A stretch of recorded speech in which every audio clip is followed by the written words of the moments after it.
Ooh, what's happening, guys? Welcome to another eclectic edition of PWT Podcast. Yeah!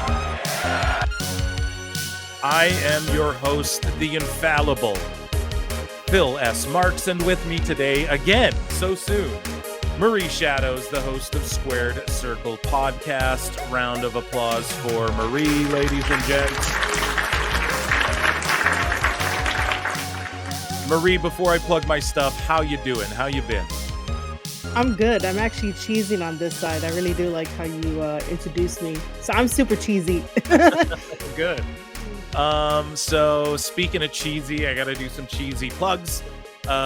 Sorry, there hasn't been a podcast. I think it's been like 2 or 3 weeks. I've been in and out of the hospital. I haven't really gone on the air and brought that up to everyone because this is silly fun time, silly graps talk, you know? So I don't want to impede that with like Phil's health issues and all that. But I know you guys do care. But yeah, I've tried not to let it affect anything, but I haven't been able to upload as many episodes of the normal podcast. And we're on Apple Podcasts finally, and I haven't uploaded to there yet. You know, you guys can just find me on iTunes or Apple or whatever. You don't have to put in the RSS feed manually. And after a year and a half of going back and forth with them over a dumb verification thing that made absolutely no sense, it's finally resolved, folks. So we are on Apple. Shout them out. No longer will I hate on them.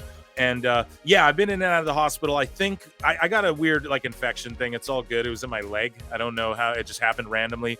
There's no explanation to it. We don't even really know what it is. But the antibiotics seem to be working. So I was on IVs and all that. So I'm back in full force. Speaking of which, this weekend, folks, of course, every Wednesday, PWT live show goes down, youtube.com/@ProWrestleClips.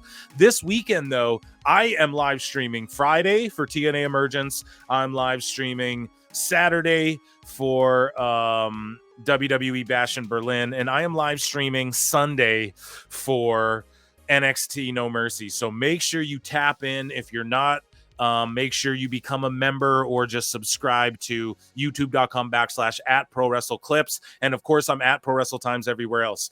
But I've jibber-jabbered enough. We have Marie Shadows here, Last Call Podcast. You guys love her, man. Marie, the people reacted. They've given me the feedback. You've come on the live show. You've done this podcast with me. The PWT universe loves you, okay? And so I'm super excited and happy that you're back here. Before we get into the headlines, this is a headline extravaganza show. Let the people know where they can find you and what you got going on over on your channels. Okay, well, first of all, I'm happy that, you know, you're recovering well, because that is sort of scary to have like some type of infection, and luckily the antibiotics are helping you out. So Yes. I'm happy about that.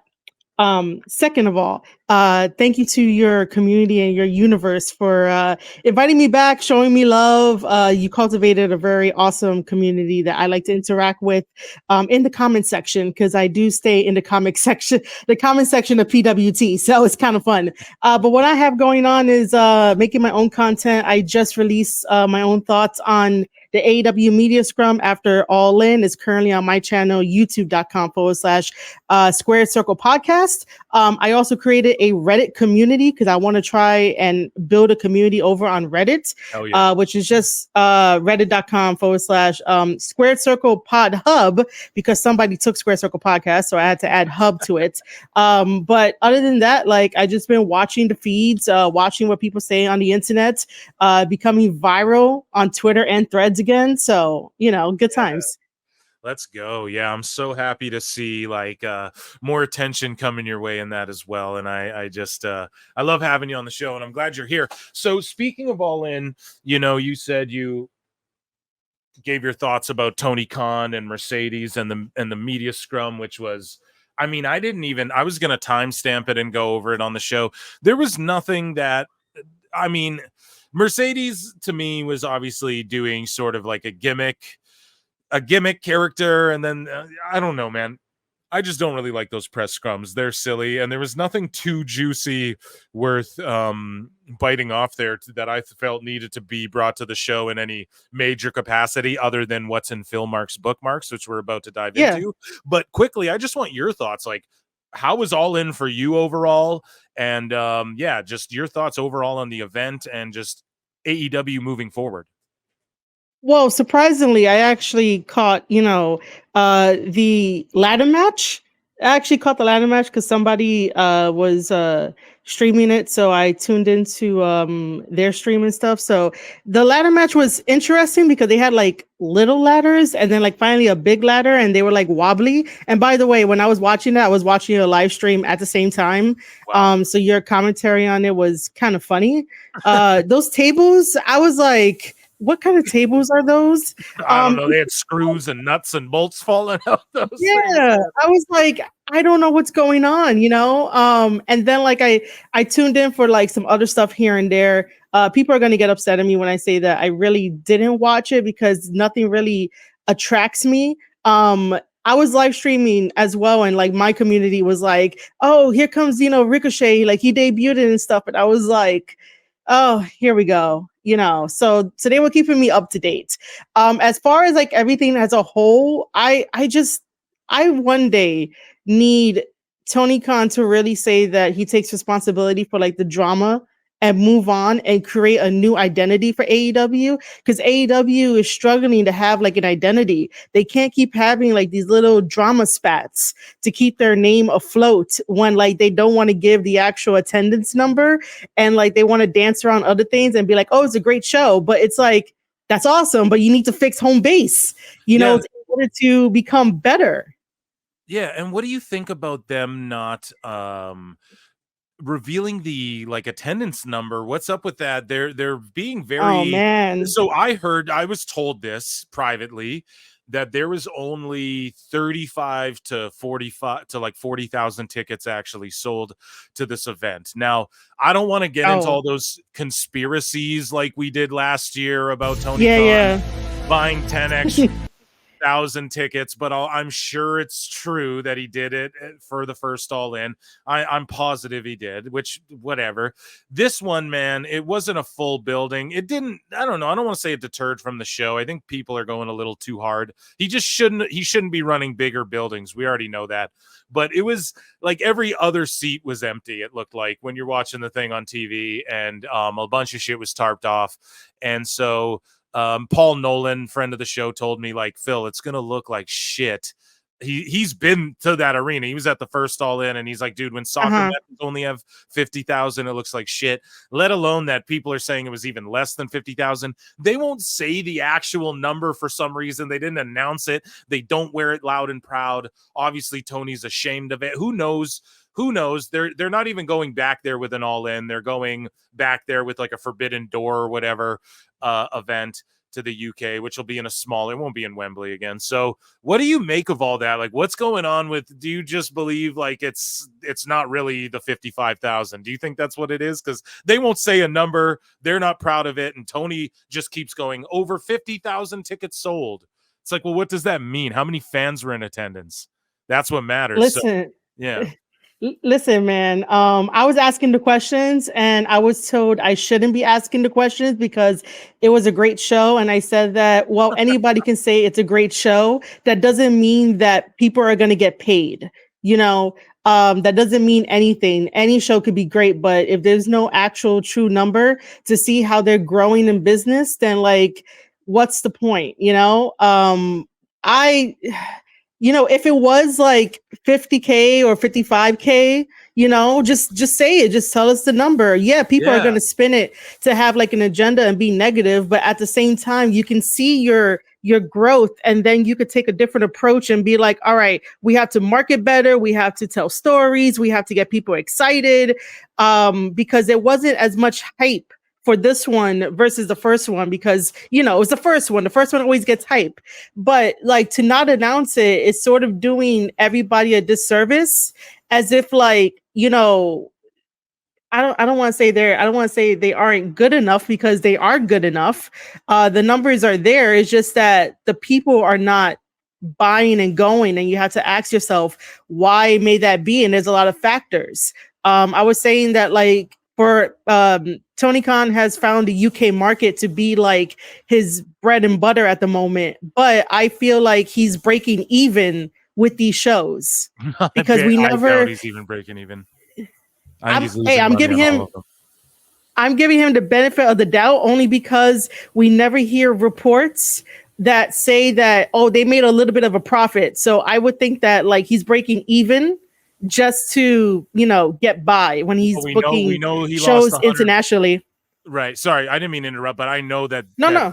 they lost 150 million last year. So we do know, like, I don't think when he goes to Wembley Oh, and he says that the gate, like he said that at 45,000 tickets, it was a $5 million gate for Wembley. That's like what he said months and months ago when they were only at like 45,000 tickets sold or whatever. So if it's 5 million, apparently only Monet's getting paid 5 million a year, dude. Only her. That's not counting everyone. There's no fucking way they're making money on these shows. And I would love to hear the argument, Marie, if people are telling you, oh, you shouldn't worry about attendance because it's a great show. Like, it's not even that you're worried about it. It's just we're asking the question. I thought this was a Wembley show. If you want to come and tell me, well, it's not about the attendance, I would love to hear anyone make that argument to me, because if it's not about the attendance, then put this great show in a smaller fucking building and make some money, or pay the boys more. Oh, the boys could get paid. Give them all bonuses then and run it in a smaller shit where you're not losing all this money or something. Donate the shit to charity. Open a wrestling school.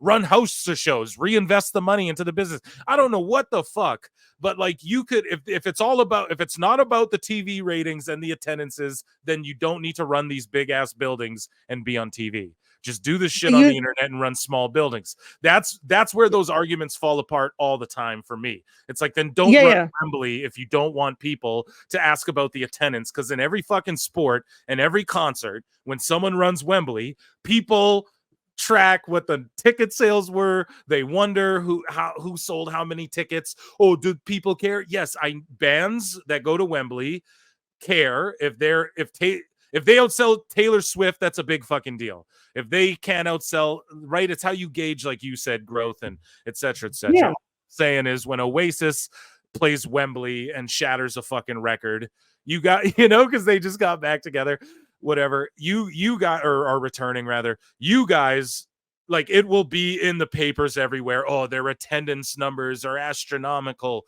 Yes, it matters to everything that sells tickets. Otherwise, why the fuck are we selling tickets? Just have a free show in a field. That's what Tony Khan would do, but that's not what he does care about. Ticket sales. He does care about television ratings and all that shit. So I'm so tired of like, well, that shouldn't matter. It's a good show. But no, it's not objectively measurably by the numbers. Numbers are everything, right? Like, even scientists say life is simulation theories and it's all zeros and ones. Well, if that's the case, the numbers are everything. So I don't know.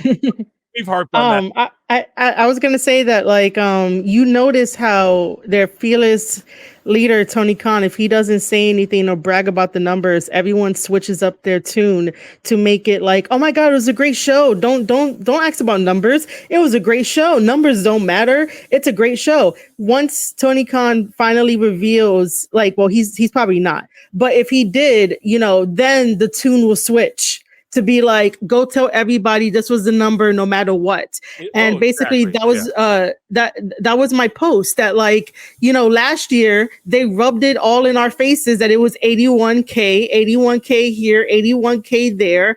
And they were like, oh, this is going to help with TV negotiations and like TV deals and stuff, because they got 81K, and they did that last year nonstop to every single wrestling fan. But now, because the number is not out there, they're like, oh no, it's a great show. Nah, you can't ask questions.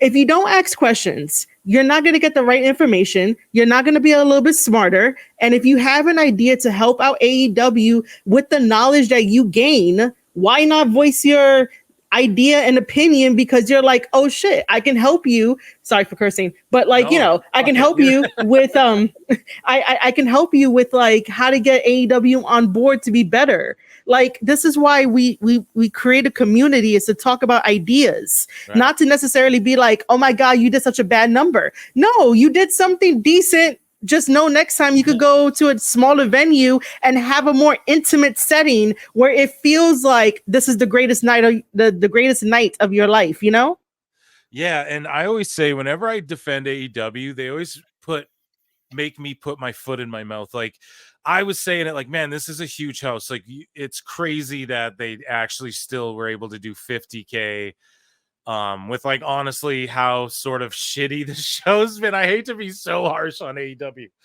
okay, but it's just like with I can't with the little build to some of these matches, and like, you know, they spent a whole year on the devil shit, and then this year there's no Adam Cole versus MJF. They had to just hot shot book, you know, Oh God. MJF versus Osprey and all that. So and then like that match, I felt like the first one on Dynamite was better than the one at All In, so it just took away from it. And I don't know. I'm just like, they don't wear that number proud. Like I was sitting there going, you know, it's a big house, good for them, it's awesome, you know. And then look what happened. They're just like, I don't know, I was critical of doing it in Wembley, but they're not even proud of the number. Like they're not even touting it like, dude, this is one of our biggest events. I don't know. It's so kooky. AEW is such a kooky place, and it's so illogical that it's tough to make sense of it all. But enough of All In. Well, no. More about All In, I guess. You brought up Ricochet. Ricochet because he did debut. So let's dive into Phil Marks bookmarks. And I got some AEW news for you guys. We're going to react to a bunch of AEW stuff just in general here. A lot of it is All In related, but this is the fallout from All In. So the scrum happens. Tony Khan flips out about the FTW championship a little bit. Don Stevens the shit out of my latest video that has this here. I don't even want to show it for too long, but Aubrey Edwards. I saw that. Okay, so they literally fucking copyright claimed. If I played 2 seconds of that, they claimed it. So, which is insane because that shit didn't even air on TV, like on broadcast to the world. Like it was on like during the commercial breaks on like the UK feed or whatever. I don't know. They copyright struck that video. Like not a strike, but they demonetized my shit, like 9 parts of it. So guys, I uploaded it to Patreon, and I'm going to be more active on Patreon because it's clipped out of the live show too. They pulled my live stream down on both channels after the show was done. Yeah, I had to edit that stuff out. So if you want to see my reaction, and no one else clipped those, I didn't see anyone else post Tony Khan's promo there or Aubrey Edwards dancing and shit there. New stuff, new juice from the All In UK festivities. It's on my Patreon, so consider checking that out, and I'll be more active on there with stuff like that, stuff that YouTube like strikes me for, or stuff that like I'll watch along with stuff on screen with you guys more over there on Patreon. Anyways, though, another shameless plug, but King Ricochet, he debuted during the Casino Gauntlet Battle Royal. And I don't know, the match, a lot of people said that basically, well, it's objectively true. Ricochet came in, I was marking out, I was like, it's really cool because we just saw him on Raw, but like he fits in here. Like I didn't like the way his gear looked for whatever reason, but he just I don't know, it was not off-putting at all. I've seen Ricochet in every company, it feels like. So I don't know, but it was just cool. Like, damn, he was just on Raw. But then he came in and did literally what they would have had him do on in WWE. He just came in. Other people got bigger pops, in my opinion, like Nigel McGuinness and stuff. And then Ricochet came in, did like a few really cool spots, like flips wise, but it's not even the cool. I've seen him do way cooler shit, whatever. Same within WWE. He's done way cooler shit. Like before he was in WWE. And then he just sort of disappeared. And then the end of the match was just Christian comes out doing double duty after he already lost the trios titles in a ladder match. And then he just shows up and wins the contract. So it's him versus Danielson. And I don't know, Ricochet just came in, sort of did his thing, and then he just wasn't anywhere to be seen. And he was presented sort of the same way. Now he's fighting Kyle Fletcher tonight on Dynamite. But this will be out on Thursday, Time Cop.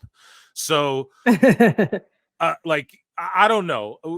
You can criticize it all. I don't expect them to bring Ricochet in and give him like a world title shot. And nobody's saying Ricochet's a game changer. And I don't want to hear that shit because nobody's ever said that about him. And I'm not huge Ricochet fan. Huge. My girlfriend loves Ricochet too. Like, we've seen him live. She's like, that fucking Ricochet dude's awesome. You know what I mean? Like, he does flips. That guy's really cool. He does flips and shit. So she's into that. Yeah, she's into that thing, right?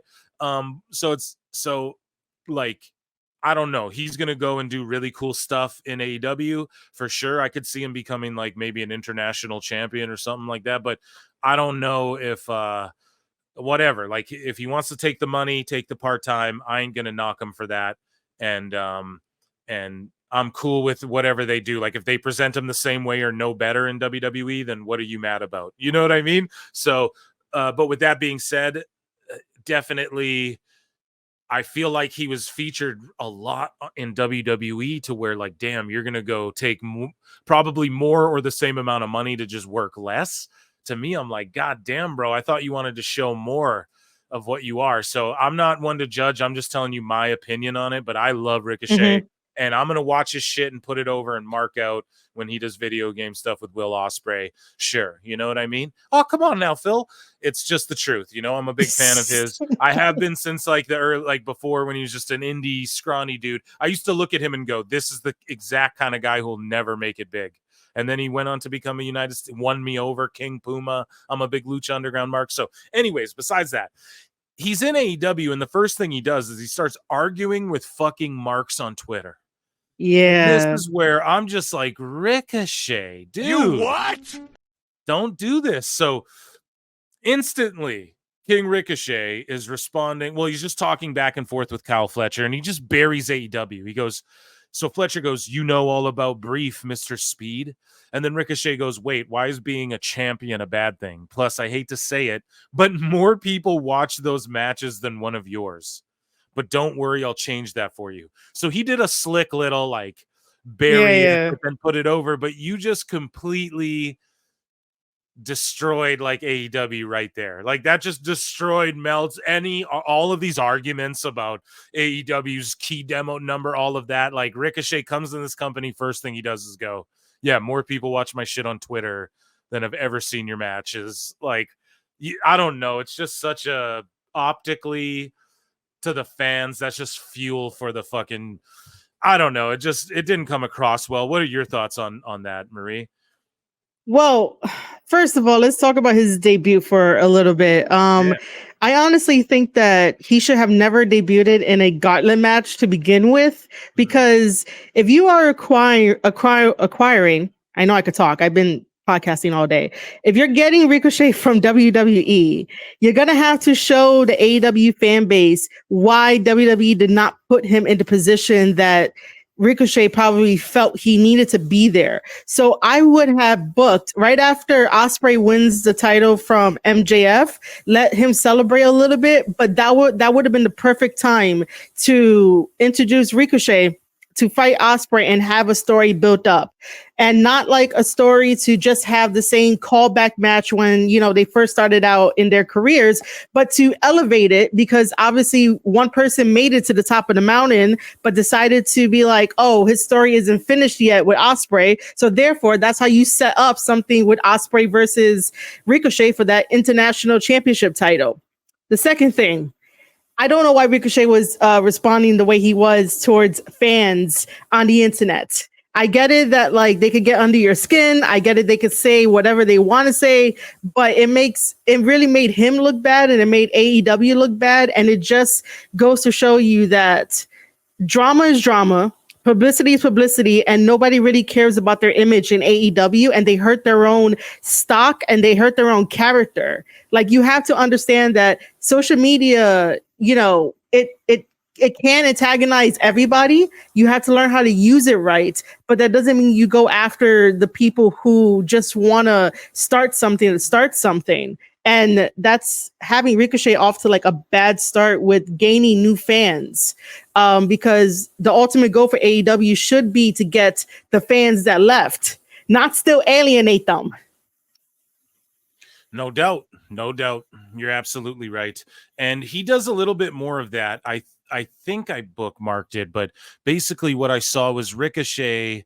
So some fans said to him, yeah, it's not in my, I might have put it in my IWC Sickos segment, but he basically, some fans said to him, like, damn, I don't watch AEW. I love Ricochet Yeah, I saw though. that one. I'm gonna Mhm. definitely be watching highlights of him. Like, I'm not gonna watch AEW, but I'm gonna watch highlights. And then Ricochet's like, wait, I don't get it. Like, why wouldn't you watch Yeah. show that I'm on and da da da da da? And I was just like, God damn it, man. It's not you guys, it's the show. Like, you guys got to understand, and the boys need to understand this. I don't know if they don't get it. I'm sure a lot of them do, and they're like, you don't get it, you fucking Mark. And I know I'm Phil Marks, okay, I get it. But what I'm trying to say, if anyone's listening, okay, trust me, I'm being objective here, okay? Y'all, people are turned off of AEW. Like, they don't like the fans, but they don't like the product. They don't like the show. They don't want to see Ricochet go and do a billion flips for nobody, no, for 1,008 people. I saw tickets sold for this Dynamite like a few days ago. I think maybe I'm wrong on that, but there was like 1,008 tickets sold. Like, people don't want to see him fight Kyle Fletcher in an empty, glib shit building. The production's bad because they're filming around emptiness. And when they went to the UK, it looked awesome because it was all filled. Like, if you're watching Dynamite leading up to Wembley and Cardiff, there, it was the little building they had was filled to the tits, and the fucking, it was all bright, and they had the lights shining on everyone. It looked awesome, and they could produce the shows well because they could film the whole building. And then when they come back to America, there's 1,200 tickets sold, and they're filming around emptiness. It just looks like shit. People don't want to watch that. You guys got to understand that aspect of it. It's not like people don't fucking just watch wrestling for just moves. That's called move corn, I'll call it, but with a P, and you guys know that, okay? It's just, yes, the moves are fucking sick, but if there's a reason they're doing them, or if we're building up, like, okay, you come in the first night, do crazy shit. We're all like, oh my God, this is amazing. And then you cut an awesome promo, and then something happens where a story, da-da-da-da-da, and then it builds to something. But no, Yep. they, like, we can't, I don't want to just see Ricochet have a great match, then have a great match, then have a great match, then get a 10-second backstage where he fucking runs into someone who's like, yeah, you think you're the best? I'm the best. See you on Collision. Like, no, we want, like, Deuces.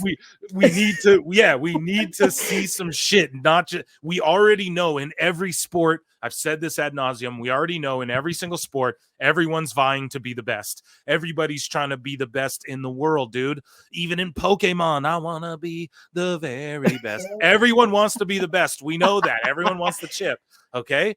Everybody wants the ring, but that's why wrestling's so fun, because we already know that. So now we can expand upon that. Watch hockey, and they go, oh, you know, we're just going to give it 110%. And, you know, we're just going to keep eyes on the puck and score them goals. And then you watch basketball, and the dudes are like, yeah, you know, we're just going to give it 125%. And, you know, coach is going to call the play. Like, every sport, these guys just, that's why wrestling is the best, because you can talk shit and have these characters and be like, nah, dude, this is why, like, this or that, or I attacked you, or no, I'm sadistic. Like, I don't give a fuck. I'm going to break people's arms every match and, you know, try and stop me. I'm getting that world title no matter at the cost to everyone in the locker room. Like, you can expand upon that and get creative and generate heat. That's what it's all about. Heat. So I've said it a billion times, right? So all I'm saying is, don't drive potential fans off Ricochet by going, well, wait, why wouldn't you?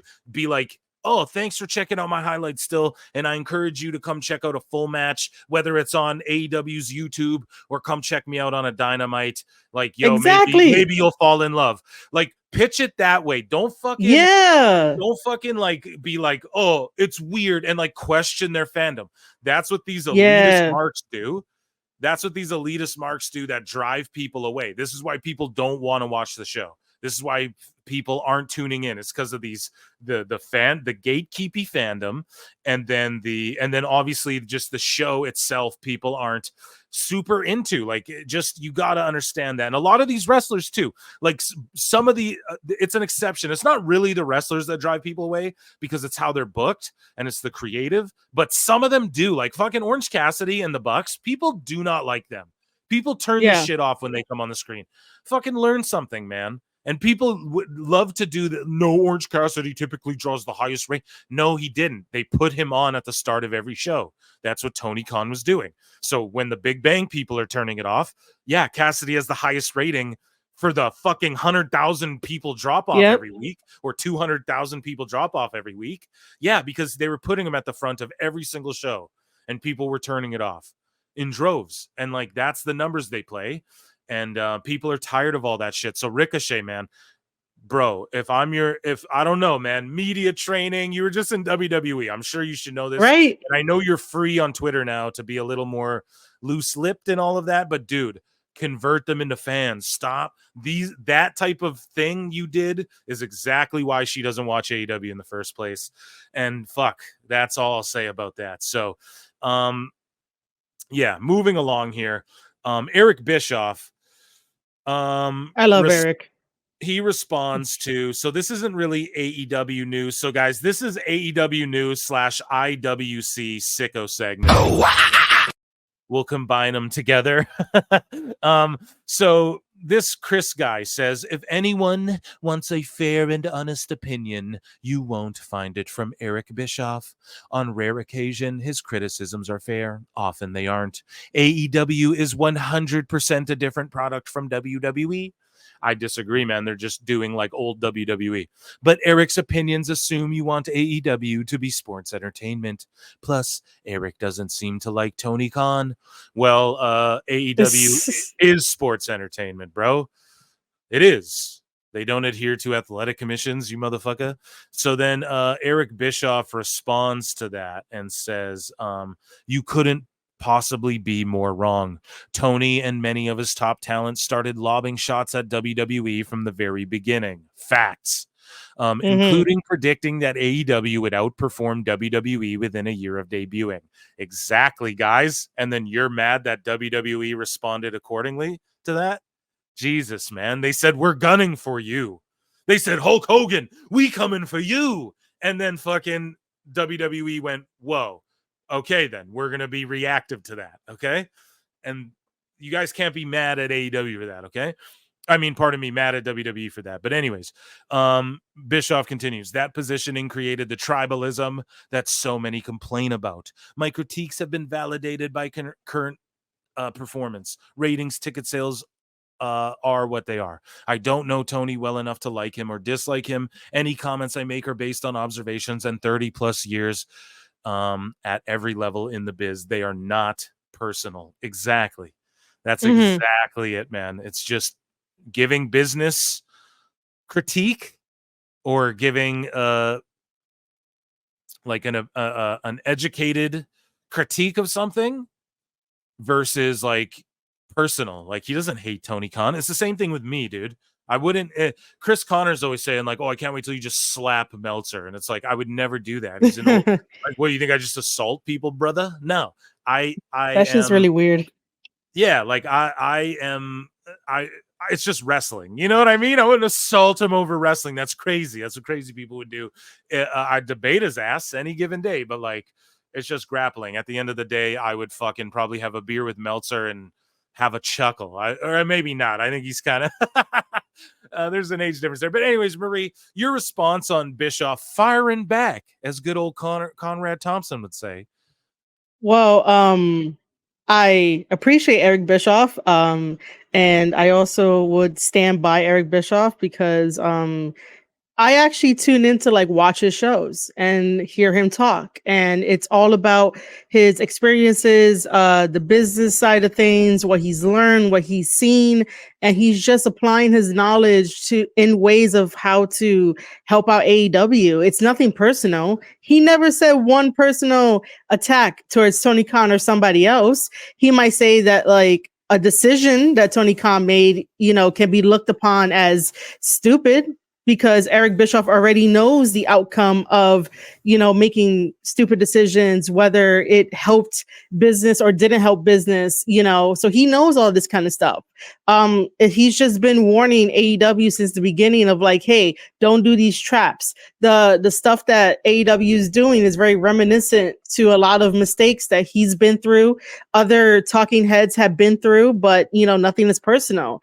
But Eric Bischoff does give a different perspective on the wrestling business that I appreciate. And I learn a lot from him by listening to his podcast. And people that don't want to listen, normally do not tune in, but they think that they have an opinion on somebody just based on their tweets. And that's very dangerous, because if you're not listening to the source and if you're not listening to the context, you're never really going to grow as a person to appreciate a different perspective than yourself and in your bubble, you know? Yeah, no, you're absolutely right. Speaking of bubble, you know, there are a lot of bubbles and sub bubbles, if you will, in the IWC, Yeah. and there's a lot of different fandoms. We see this Britt Baker, the Britt Yeah. site, who completely turned on Britt Baker after her terrible performance. Britt and Mercedes at All In was a fucking travesty to pro wrestling. It was a terrible match. It lacked logic completely. People were so, like, for instance, I tweeted about this a bunch, but I don't think I brought it to the show. I think I said it live, but you know, Britt Baker. So they do the spot where Monet's about to pin Britt, and then Camille. Well, okay, first off, it was just a slop fest. Can we get that out of the way? Like, it was just a fucking pig trough, fucking slop fest of a match, okay? Not to be harsh to either of these women. And I was putting this angle over the whole, I was like, this will be a good match. I think it'll be like the sleeper match. It'll probably go above everyone's expectations, and they'll tell a great story and all that. And it was just trash. So again, AEW putting my foot in my fucking mouth. Looked like Britt was sandbagging Mercedes. Look like they have real heat. They don't have good communication. Britt doesn't wrestle enough. Neither does Mercedes anymore. Let's just be honest. Mm-hmm. That's why host shows are important. But anyways, okay. They do the spot where Camille pulls Britt's foot under the rope. Part of Mercedes' foot under the rope, and the ref sees it and doesn't. And even though Camille put her hands on Mercedes right then to put her foot under the rope, that could be a disqualification, but the ref doesn't eject her. He's like warning her, but he should have ejected her right there, because what happens next is Britt does the Eddie Guerrero spot where fucking Britt throws the title to Camille on the apron and then lays down immediately after, and then the ref turns around and thinks Camille hit Britt with the title. So then he ejects Camille. And I'm sitting there going, well, first off, if the ref was under the impression that Camille hit Britt with a foreign object, that's immediate disqualification, A. And B, why would Britt try and win the match or risk getting disqualification happening? Because, motherfucker, I can't even speak properly, because then you can't win the title that way. So it made no sense. It was literally the dumbest shit ever. In kayfabe, it made no sense. Yeah. In reality, it made no sense. Okay? And like, why the fuck would Britt do that and risk being DQ'd and not winning the title? So that was complete trash on top of it being a trash match. I don't know who the fuck okayed that. It's just like on your biggest show. Complete, utter travesty. So you know, people are trying to defend it, and I think somebody quoted Meltzer saying, like, they haven't established in 5 years that a DQ means the title doesn't change hands or something. This is what I've seen. Yeah, like, come on now. Are we fucking really gonna do that? Like, we should know the rules already. Bro, they don't explain any fucking rules. And the biggest problem with AEW is that people come in from other companies and then they go, and this match will be contested under CMLO rules or like fucking Ring of Honor rules. And you're like, what? We don't even know AEW's rules. Like, what are you talking about? So, this is all cope, but it was so bad that this Brit fan site put this out and said, just to let everyone know, I'm embarrassed that I ever had a Brit fan page after that match tonight. I must have been in psychosis when I thought to carry on this page as long as I have. Brit can't wrestle. She's ugly. Okay, now I don't fuck with, like, you don't have to do all this. She's ugly and her nose is bigger than a fat person's belly. Good riddance. Yeah, that person doesn't. Baker. Yeah, that's all like unnecessary. But to say she can't wrestle, okay. I mean, hey, I'm not trying to shit on her either, but all I'm saying is, like, listen, we have seen her, like, she doesn't wrestle enough, clearly, because her matches aren't good. They're not good. They haven't been. She's gone downhill, and that's what happens when everyone's on part-time contracts. Also, she had a fucking seizure, but how about, I don't know, we don't trot her out there then if she's not ready to go. But to then go on and say her nose is big and all that other shit is stupid, so I'm not even going to talk about that. But yeah, your thoughts on basically Britt and people turning on her big time after that, even AEW diehards. I mean, Britt puts in a lot of work, but she also, if it's true or not, ends up being in drama-filled headlines and then never tells us if it's the truth or not. But I know that'll get tiring after a while. I think that sometimes AEW self-sabotages their own wrestlers, including Britt, because you don't know what's true and what's not true. And then like everything that doesn't get talked about or addressed, it gets bottled up. And then something like this, where she gives a poor performance during a match, can definitely have that bottled up emotion explode into something like that, which is very, very unnecessary, you know?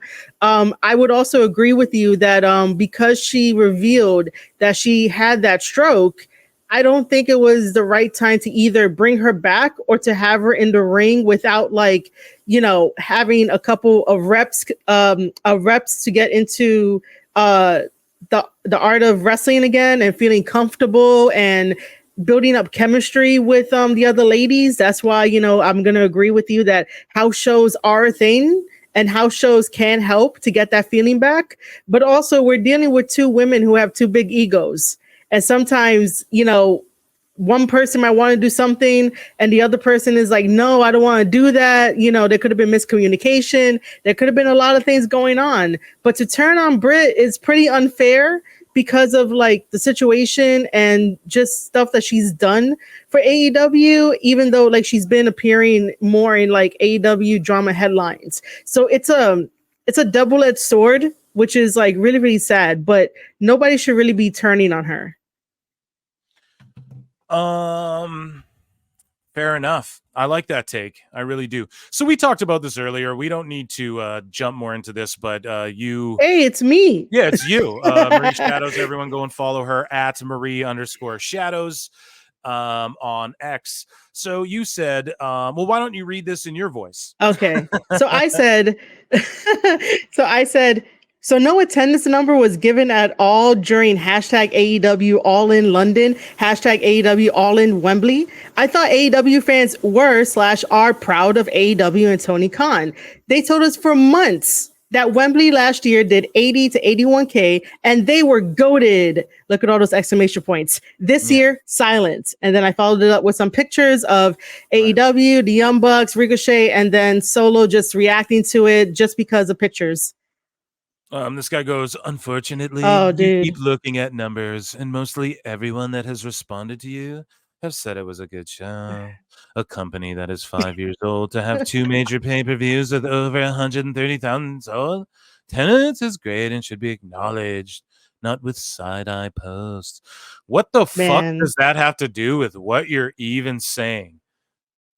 I don't even know, dude. Yeah, dude. Like most of the comments were like, I don't get it. I don't get it, guys. I don't know what. I've got a number 53. Yeah, word, bro. No, well, he's my friend. Listen. BJ from Austin Lucian, he's my friend. So that's why I was like, not bad. Yeah, I'm not hating. I'm just saying, why didn't Tony say he got it? Bro? Oh, well, he got that number from WrestleTix. So he was just like, he told me that. Flex that shit. That's what I mean. Why didn't AEW flex that shit? It's crazy to me. They're not proud of that. I'd be fucking proud of that, man. It's crazy. So that's why they're all going, it was great, but like it's this guy 130. Yeah, then why didn't they say that? Like, why didn't Tony flex it? It's crazy to me. Like, yeah, be proud of that shit. That's all you're saying. Like, what the fuck right? happened? Like, you know? Yeah. So I don't know. Where's the number? So my response, I quote tweeted it, and oh, look at me, I made my own show. I said, someone told me there was only 35K to 40K valid tickets sold. I don't want to get into, I said this earlier, I don't want to get into all that again this year, but they didn't announce the 54K or whatever WrestleTix said because they weren't proud of it. ? It's so weird, very telling.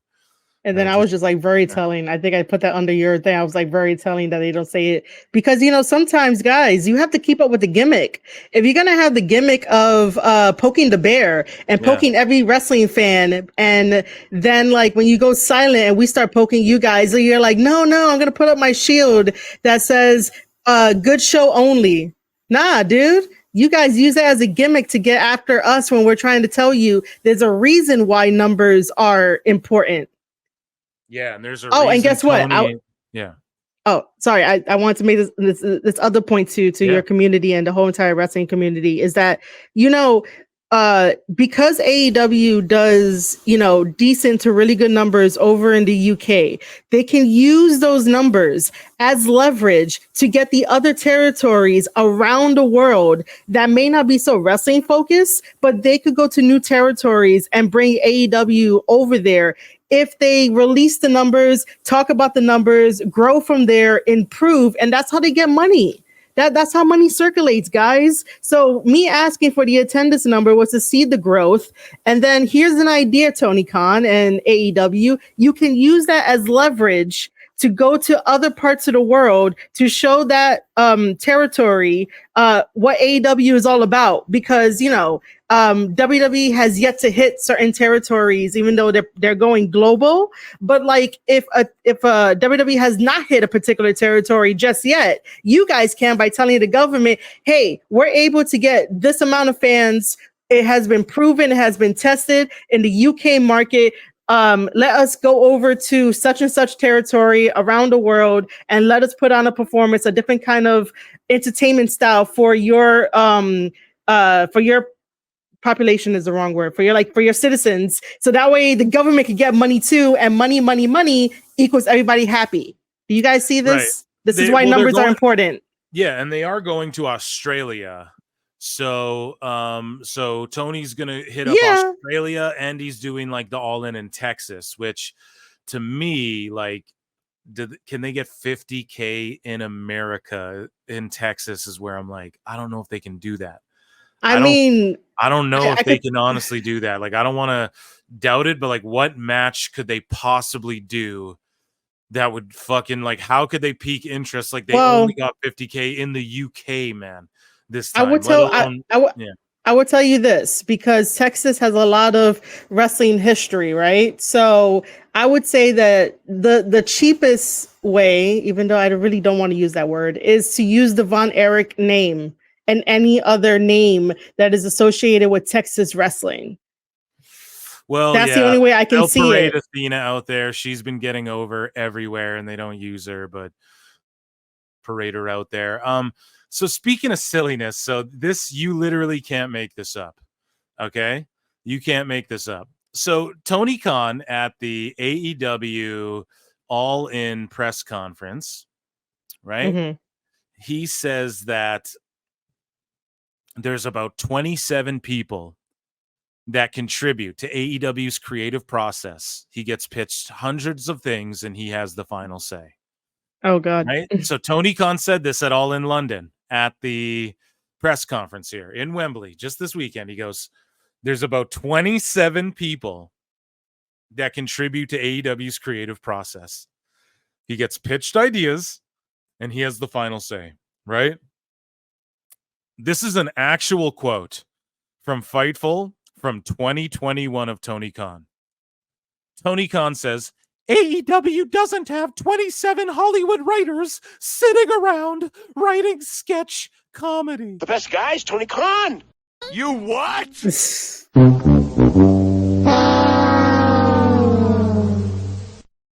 The exact number, guys. He says AEW in 2021, he's making fun of WWE, going, AEW doesn't have 27 Hollywood writers sitting around writing sketch comedy.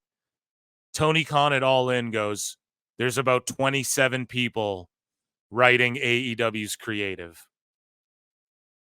Do you guys not fucking understand how ironic this shit is? How funny this is? How it's so meta, it's so ironic, it's so the universe slapping Tony Khan in the face yet again and being like, dude, shut the fuck up. This is the karma for him shitting on WWE. Now he's got 27 people writing what? Garcia dick wiggling and the Young Bucks humping people's faces and Orange Cassidy putting his hands in pockets and the cartwheel guy and hologram. Like, these are all what your 27 writer. Is that not comedy, Tony Khan? Is that not comedy? Bro, he said in 2021, AEW doesn't have 27 Hollywood writers sitting around writing sketch comedy. Now Tony Khan's got 27 writers sitting around writing his fucking show. You can't make The best this up. guys, Tony Khan. You can't make this up. Man, This is insanity. can't. Your thoughts? I don't know what is real, what is not real, because like the honesty is not there in a way, but like maybe they do have 27 people now, maybe they don't have 27 people. You know, Tony Khan was never straight up with like the departments and who's doing what, and not based on getting rewards and certificates to know how to write. But actual degrees, you know, he should hire people with actual degrees that know how to write, and run shows. But that's just like disastrous, and it reflects in the ratings. It reflects in what people talk about. You know, no one really talks about the AEW programming for more than what, like a day and a half. You know, so Yep. it's very, very telling. Oh man, I love it. As long as they're around to give me laughs like that and irony like that, sweet irony, as Will Ferrell would say. So according to Fightful Select, Swerve Strickland's new contract with AEW is a multi-year deal, which will keep him with the company until at least 2028. It was confirmed that this deal is considered one of the biggest deals in the history of the company. I don't know why. Now, I love Swerve, but like, he was their champion. They didn't present him well. He was their champion for some of their lowest, worst rated shit ever. He gets this big lucrative deal. Good for him and his family. Good for Swerve. God bless him. God bless Tony Khan. God bless AEW for paying people. And Swerve, brother, I just hope you got that shit in their families LLC. Like, don't sign these. I know it's sort of repeating. I know people say this. It's sort of parroting what other people say, but for real, dude, for real, like, make sure that money isn't just AEW's money. I don't think AEW is going out of business by 2028. I don't think it'll ever go out of business. Like, people like to talk all this shit, but like, you have to remember TNA is still alive. Right? AEW, I might have said TNA before by accident. Sorry, because that's what I'm comparing it to. TNA survived when Dixie Carter's family didn't want to give her more money. Tony Khan paid back his dad the first year when they were actually making money. He paid him back immediately, right? That's what we... What? Yeah, like, apparently... He paid his dad? No, what? Tell me. Like, apparently, because we don't know, it's all private, right? But even like the Thurston, the WrestleNomic guys who, like, they love to shill Shillington, they're super anti WWE and they love AEW. But when they broke down, like, they're the ones who basically made it known, like, nah, AEW lost $153 million in 2023 or whatever type thing, right? They broke it all down. They're the same people who claim that fucking, like, when Tony started AEW, he had some initial investors. One of them may be WBD, for all we know. One of them was Shad Khan, like, invested like 30 million or something. And Tony Khan paid that back. Like, what they said was Tony Khan paid back his initial investors. He did do that. So, like, that's why they were talking all this shit about this TV deal is going to put them way in the green and it's going to be crazy because I'm calling bull, man. Yeah. Okay. And that could be, we don't know because it's private, but let's just assume Thurston did his diligence because he does dive in, and that would be perceived as a you could spin that as a positive or a negative for AEW, and they're just reporting the truth, like, as far as they consider the truth to be the truth, and no one really dives into the economics as deep as they do. So I'll just give them the benefit of the doubt, even though I know it's WrestleNomics and people will be like, oh, come on now, Phil. But you're calling cap. Let's just assume. Let's just pretend he did pay back his dad, right? Let's just assume he did. I don't think, like, Okay. listen, his dad, let's say his dad did get paid back, and then Tony's just spending all of his own money into this. That's willingness money. Do you guys know what I mean? Whereas Dixie Carter was just losing her family money, and they kept unwillingly giving her more money, and that shit still survived somehow. Okay? Do you guys know? That's just the difference I'm trying to paint. Like, Shad is down, is all I'm trying to say. He's fucking down with Tony spending all the money humanly possible. He's not worried about losing his money or anything. Whereas, like, Dixie Carter's family, TNA's still here, and they're rising from the ashes like a phoenix again. And Dixie's family were begging her to stop spending the fucking family's fortune on this shit. You know what I mean? So that's the difference here. Like, Tony ain't going nowhere. If TNA survived as long as it has, AEW will be around, even if it's just being on, and it's on fucking IWTV, and it's being, and 800 people are watching it. It'll still exist in some form. Like, Tony will not let his booking dreams die unless WWE buy it somehow. And I don't think he would ever sell it to, he would never sell AEW to WWE unless he got a job in WWE out of it. And they would never allow that to happen unless he was on TV as like a general manager and they just made him look like a fucking goof. And they wouldn't even put him on TV because he's fucking trash on camera. So yeah, that would never happen. But that's the only way it would sell to WWE. Or if he sold it to someone else, then they sold it to WWE. I could see that happening. But Tony Khan will dump every penny until his death into this thing. And even after his grave, he has plans to keep AEW alive. So I don't see it dying. But just in case, Swerve, get that money in his family's name and not in AEW's name, because if that shit goes out of business, then you're fucked, you know? So yeah, I don't know. Swerve signing on for a while. Good for him. I'm happy for him. Do you have any thoughts on that? Or No. Yeah, good for him, right? Like, you're happy, right? He's making money. Like, that's good, right? Or I'm just gonna say no comment. Okay, all right. So Darby Allin versus Jack Perry had time cut from it due to AEW All In needing to finish before 10 p.m. due to curfew. Well, how about you just don't have this match, or you just don't have Jericho's bullshit match on the fucking card? How about you just do that? Because these matches meant nothing and they fucking sucked anyways. So cut time. It I also know, reminds it happens me. in wrestling all the time, but just Oh. like don't have this shit on the card. It's garbage. Sorry, what were you gonna say? I was gonna mention the indies, because like I've been a part of that too. I've been a part of production meetings where like the promoter is like, stick to your times, please. Guys, stick to your times. So I've been there.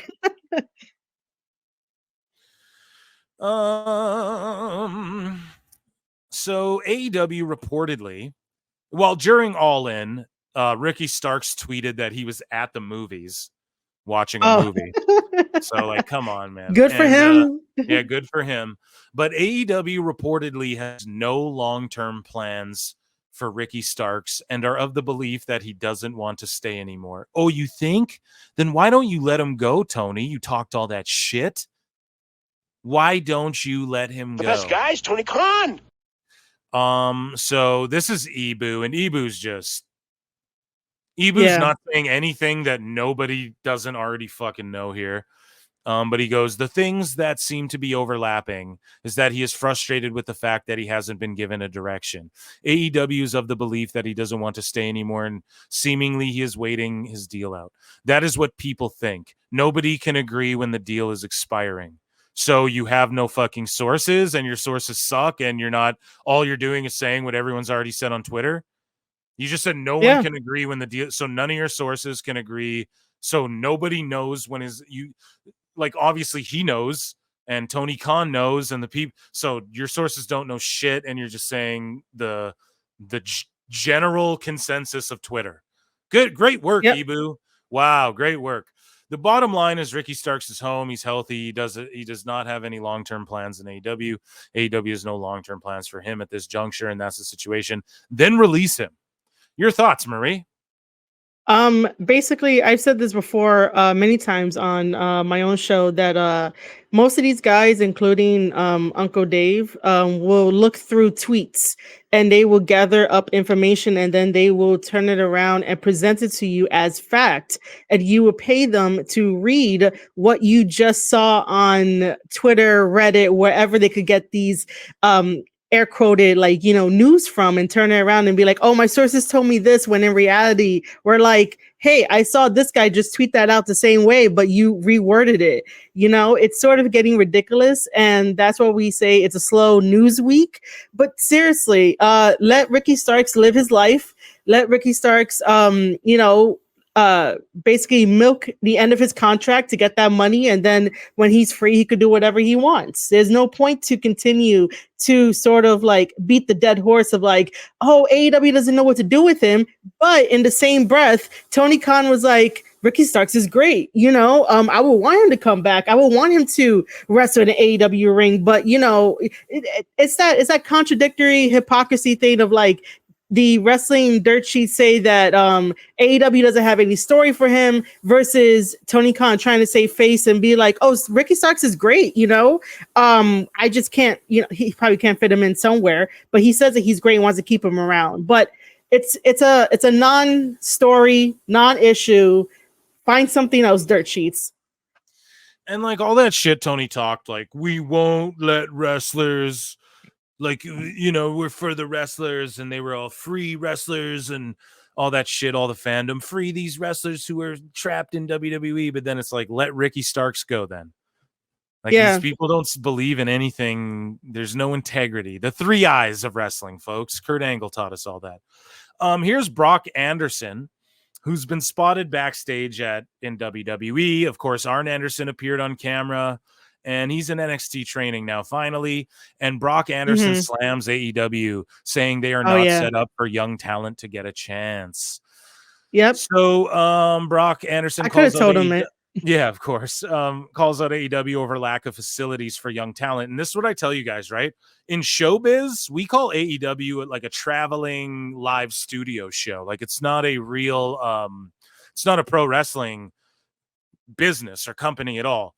I know merchandise is one aspect, but it really, in pro wrestling, I mean, you could argue, well, WCW didn't really have merchandise for one. They didn't, but it's a big aspect of it, like marketing your talent. But beyond that, they don't run house shows. They don't have training facilities. And it's not, oh, where's the PC? It's not that, but like, you don't even have a power plant. You don't even have an OVW. You don't, that's what Ring of Honor. No, it's not. Tony's selling pay-per-views and doing fucking, trying to run this shit in front of his AEW crowds and putting ROH title matches on his TV. No, it's not. He considers it like another brand of like the SmackDown of AEW. That's why they're changing the name as well of Ring of Honor to AEW ROH or whatever. But anyways, yeah, they don't have training facilities. They don't run house shows. They don't build up markets. This is why there's low attendance. They don't go to little markets, run shows Tuesdays, Wednesdays, then the bigger markets for their TV or I mean, Mondays, Tuesdays. And then, like, they don't do anything. They're not building a wrestling company. They're just putting on these live shows where it's just random indies. They should have just done random indie pay-per-views and called it AEW pay-per-view once every 3 or 4 months. They just put on a big show with the best of the super indies, and then this company would be thriving way more than it is. But either way, in recent interview Under the Ring podcast, Brock Anderson reflected on his time with AEW, acknowledging that he wasn't fully prepared for his role there and needed more experience outside of televised wrestling. He noted that in hindsight, he realized he wasn't ready for the position because AEW was a new company and offered limited opportunities for young wrestlers to learn the business beyond what was shown on TV, calling them out for the same. When I was at AEW, it was hindsight is 2020. You can look back and see that things were going to be the way they were, but I didn't know it was a new company. I don't know what was going to happen, but I don't think looking back now, I wasn't ready for that because of it. Because for young guys, there's no setup to really learn and grasp the business. It's just basically just TV. So I don't know. All I'm saying, Lexus King, Brock Anderson, Braun Breaker. Hello. We got something cooking here. We got some like a new horseman or some type of family. I don't know. Maybe those three dudes, and then Charlotte Flair like leads the faction of these three, takes him under her wing or something. Maybe that's just me being a mark, but yeah, I don't know. Brock Anderson is pretty much in NXT, and he didn't really bury AEW, but he just told us what we No. all already knew. Yeah. What are your thoughts? Yeah. I mean, well, tomorrow is MLW over here in New York City in the Melrose Ballroom, and I get to meet Brock Anderson. I get to meet Brock for the show, so that's going to be great to chat with him about that. But he's completely right. And I've said it before that if you look at the pattern of how Tony Khan hires, he hires people that already know what they got to do, and they hire people already having the reps in. So if you are a new wrestler like Brock here, you're not going to get that same treatment. You're not going to get that one-on-one treatment. No one is going to tell you, hey, this is the hard camera, so make sure you look into the hard camera. And then like, these are the people, if they're booing, go out there and do something, or they're cheering, go give them a high five. There's no guidance, because apparently you are already supposed to come pre-packaged when Tony Khan hires you. And even if, I was going to say if he likes you too, but, he might be like, oh, I'll guide you. But, no one really guides anybody in AEW. So I totally agree with Brock, even though we already knew all of this. Yeah. Buddy Matthews, he just signed a new deal with AEW, and then he starts like fucking again, just piping up on Twitter and letting his true emotions come out. And ESPN Australia, New Zealand goes, it just keeps getting better. AEW Collision and AEW Grand Slam Australia on ESPN. Crikey, I know. AEW Collision will premiere on ESPN September 1 and air each Sunday, Australian Eastern Time. And ESPN will also broadcast AEW's historic Australian event, AEW Grand Slam Australia. Crikey, I know. And then Buddy Matthews goes, with not one Australian represented in the package. So, like, who's that a shoot on, dude? Like, the people in the company shit on the company.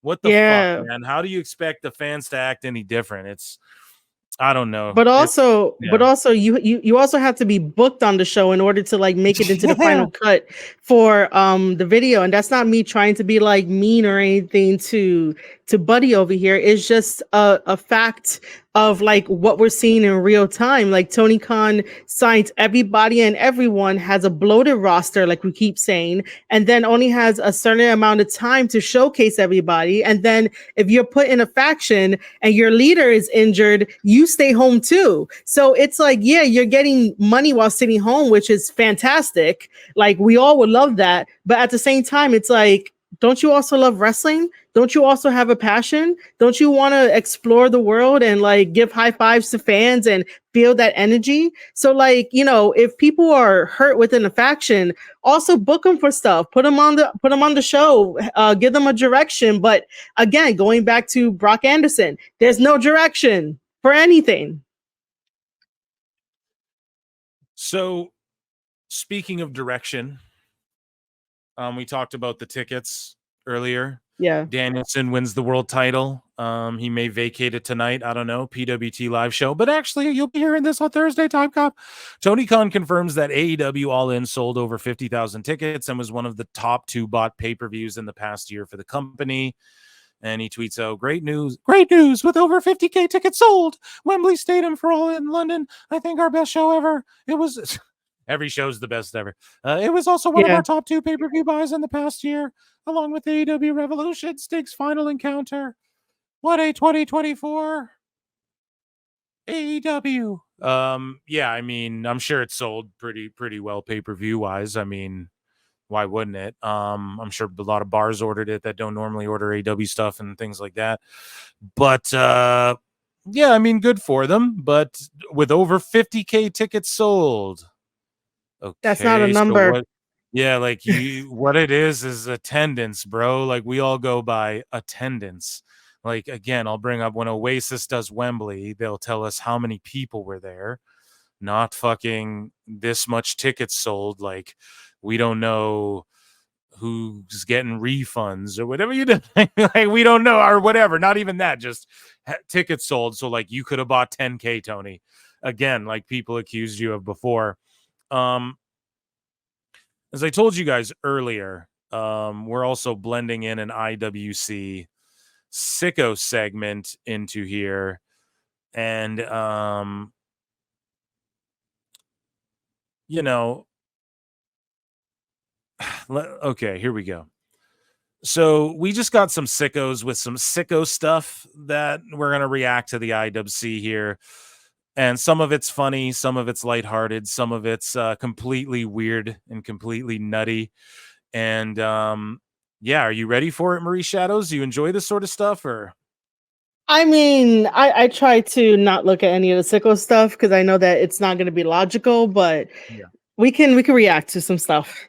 All right. At AEW I love Disturb. Me too. AEW Neckbeard's screen grabs this and posts. This is from, who is this? Who even knows? Someone makes a post going, "This man right here is the GOAT of booking." Let's see. Tony Khan listens to AEW fans. No, he doesn't. Not anymore. No, he would have put the belts on the Acclaimed. Like, so much shit he didn't listen to. Tony Khan knows how to sell tickets. No, he absolutely doesn't. Tony Khan does a good job booking every division in AEW. Nope, the divisions are completely nonsensical and non-apparent.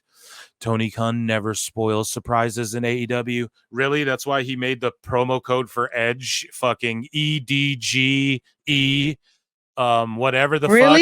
Yeah, dude, like the promo code for the tickets for All In. That's why he told that's why all the dirt sheets knew that Ricochet was signing to fucking AEW. Like, no.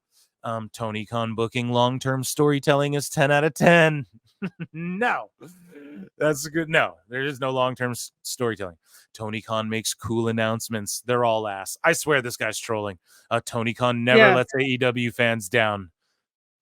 Completely false. Tony Khan makes good deals in AEW, like AEW is going to Max very soon. Okay, maybe that's a good deal. How long have we been saying that? There's one person in the IWC that has been saying they're going to Max for the past 3 years.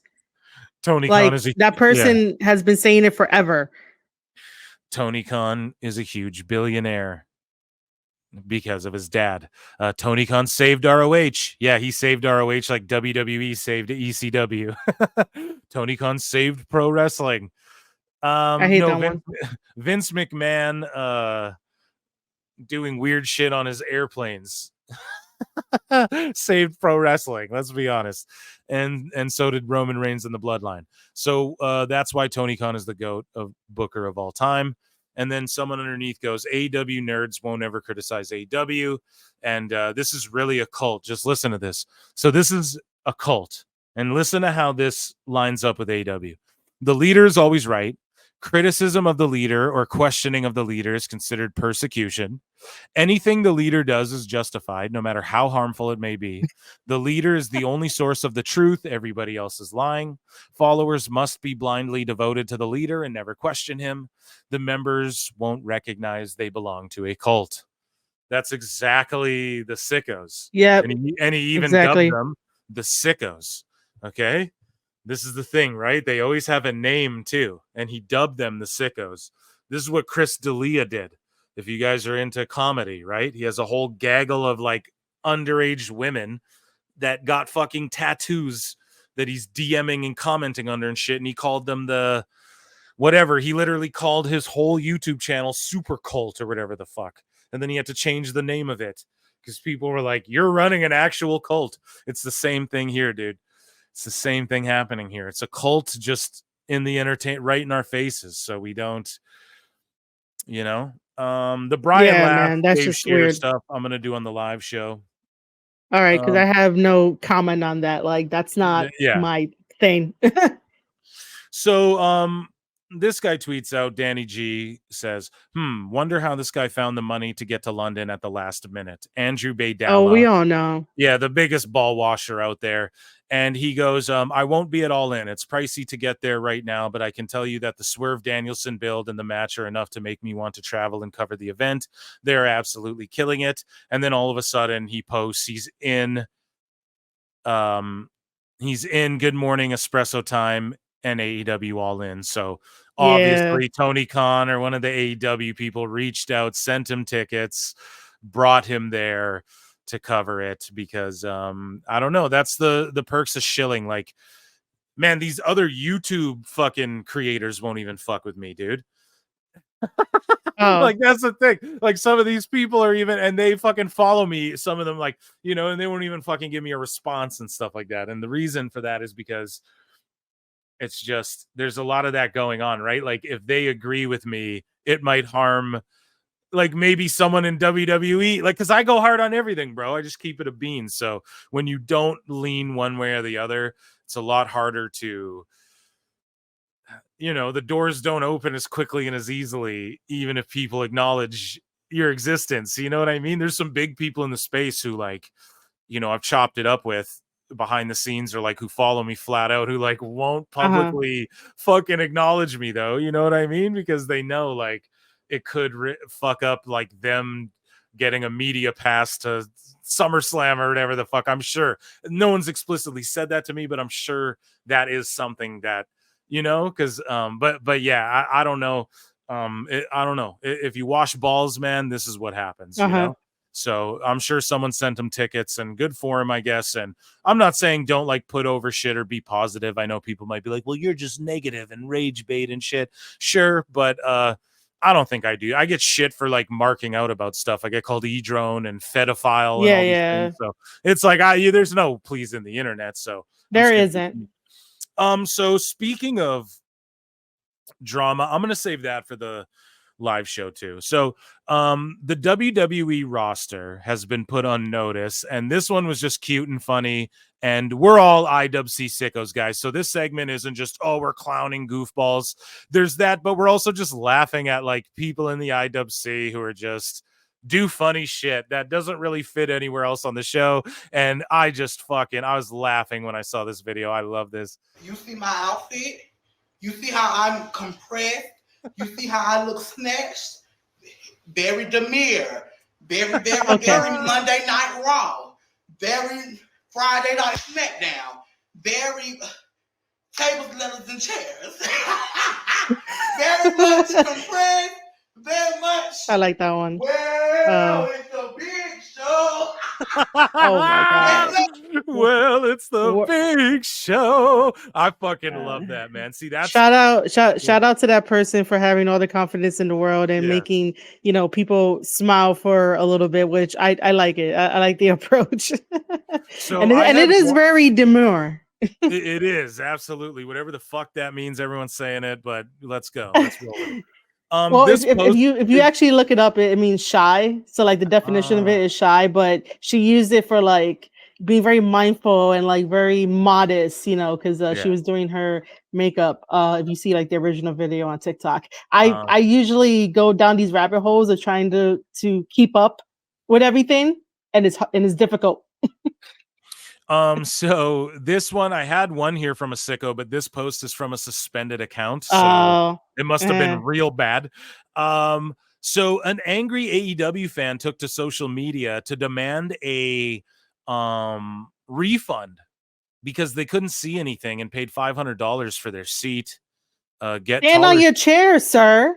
Get taller, short king. I don't know what to tell you, but I mean, like I'm short too, but if I can't see, I'm standing on my chair, making sure I don't fall. Stand on your chair next time. Yeah, he probably just was underwhelmed and was like, "Fuck, I want my $500 back." And dude, 500 is a lot.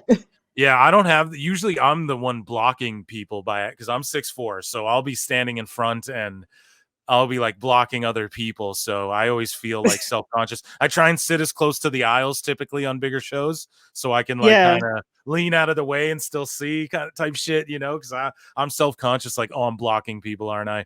Especially when I see kids behind me. I'm like, oh, fuck, I feel so bad. But I don't know, buddy. Get your paper, I guess. I don't know. So someone at Brad Becker 83, shout him out, avid PWT universe member, says, I wonder if Pro Wrestle Times has seen this shit. Claiming the fans that defend AEW know anything about the grind is laughable. So let's read this. I actually am not familiar with what he tagged me in here. Here's AEW Defender says, Dear AEW fans, you are the grind day in and day out. We flock to X to express our love for AEW. Exactly. You flock to X, but you don't flock to the fucking merchandise booth. You don't flock to the fucking TV stations. You don't flock to the fucking shows. You guys flock here and then you cry and talk shit and don't actually, and you legally stream the stuff. God, day in and day out, a line forms to shit on our happiness. Wrong. The line forms to shit on your guys' shit. What? And that's what AEW did at the start, and that's why the WWE people got upset with each other. You AEW marks are starting to eat each other alive because you guys don't agree on everything. WWE fans don't do that. There's a war between Rhea and fucking Liv right now, but they will stand up together to go against you motherfuckers for what you tried to pull to WWE. And I was a part of it too in the beginning because WWE was shit. We all know that. But yeah, it's crazy, man. This is just weird cope. Like, you guys are fucking sick and weird, bro. Go outside. When people say touch grass, they're talking about you, bro. Today is the day all of our commitment pays off, the culmination of your passionate grind. Today we are all in, but you're not all in. You're not, because you sold half the tickets you sold last time. So you're not all in, man. You guys didn't line up. You didn't show up. You didn't show out. And yeah, I don't know. That's all I can say about that one. You got anything for that? I mean, not really.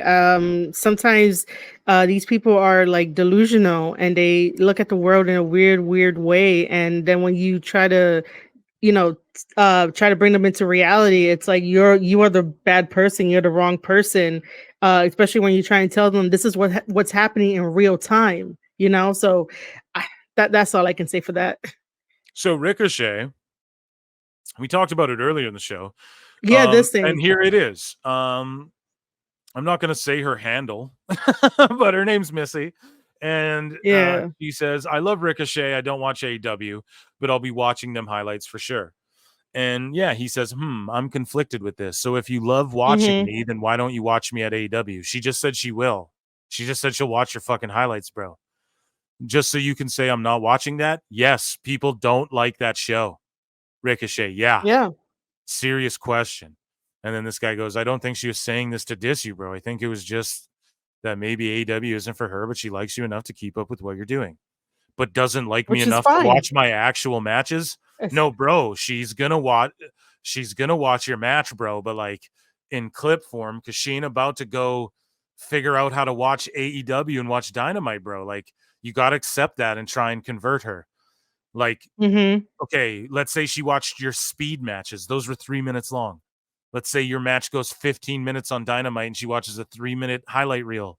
You're going to be mad at that on social media? What the fuck, dude? Hey, she's still watching, she's still going and watching highlights, and maybe one day, maybe for a pay-per-view, that she'll tune in with like her friends and whatnot, and then like can watch a full Ricochet match. Like, don't alienate people who still are a fan of you.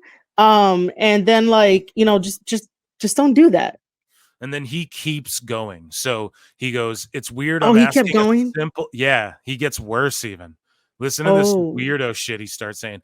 It's weird. I'm asking a simple, innocent question, LOL. Yeah, but bro, you're gatekeeping. You're doing what their audience does to everyone. Wow. Be fucking objective, Ricochet. People don't like AEW, and it's not because of you or the boys or because AEW. You just fucking turned everyone on you, dude.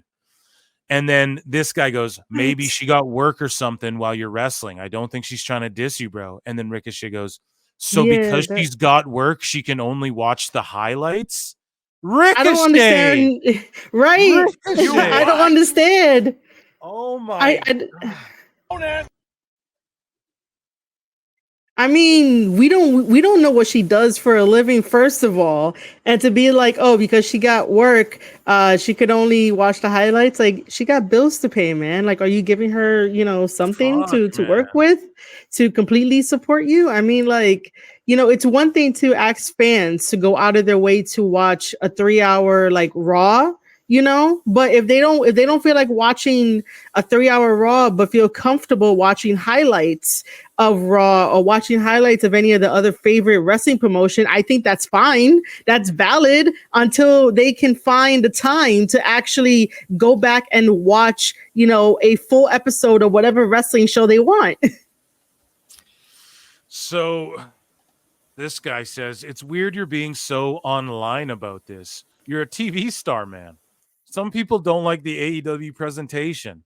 This person is saying they will watch what you do on there regardless. AEW wants to be different, and it is, and in some eyes, it's worse. And Ricochet goes, no, that's not what they said. They said they're just going to watch the highlights. Right, but why, Ricochet? Are you really that fucking guy? Emotional damage. Are you really that guy? Are you really being that guy, Ricochet? Oh my God. You know they don't have to watch the whole show to just watch one full match. And they don't have to watch one full match to be a fan of yours. You fucking guy. What the fuck? Oh my God. Oh wow. Marie, what are we doing here, man? I don't know. AEW's brought the worst out of people I've admired. You know? I honestly think that, well, because I didn't read that far. I just stopped where, you know, he told the girl, like, you know, oh, you're only just gonna watch the highlights. Like, I just stopped there. I didn't know that it went that far. But it's a little shocking, to say the least, that like it went that far, and it went in a direction where he really wasn't understanding that, like, you know, even if she watches the highlight, that's still a win for him.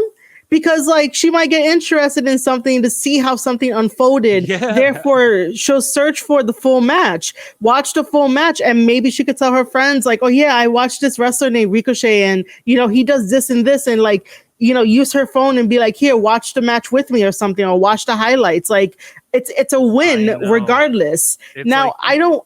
Sorry, go ahead. I don't know, man. I was gonna say that I don't know if it's because, you know, he might have had something earlier the day where like he's just not thinking straight, or whatever it is, but like, dude, don't alienate fans. No one's watching none of that shit now. Now Missy ain't watching none of that shit, Ricochet. She's probably like, well, fuck your highlights too then.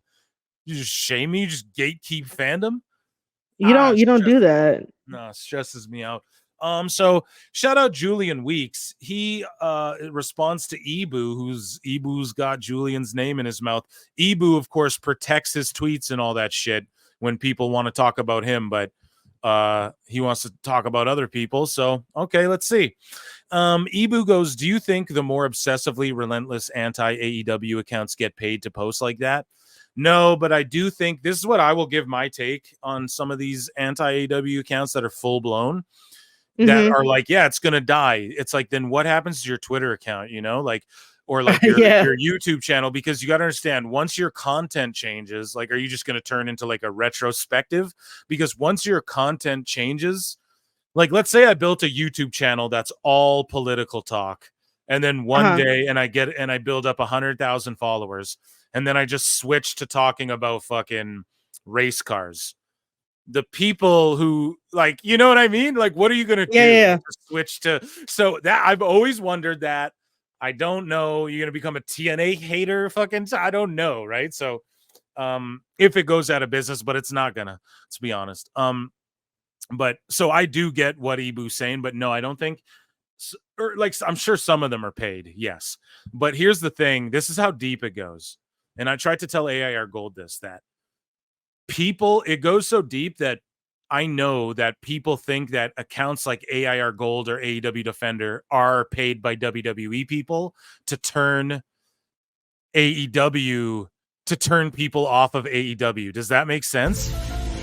Yeah, but I don't think it's dumb. I don't think they get paid. Because I've talked to some of these people, but I know that there are people, let's say maybe wrestlers, maybe not, maybe, who might even work around wrestlers, who think it goes that deep with these IWC accounts. And that's why I caved and the people demanded it. And I started this IWC Sickos segment because I'm like, we got to just start highlighting everybody, you know, and figuring out who's really and who's real and who's not.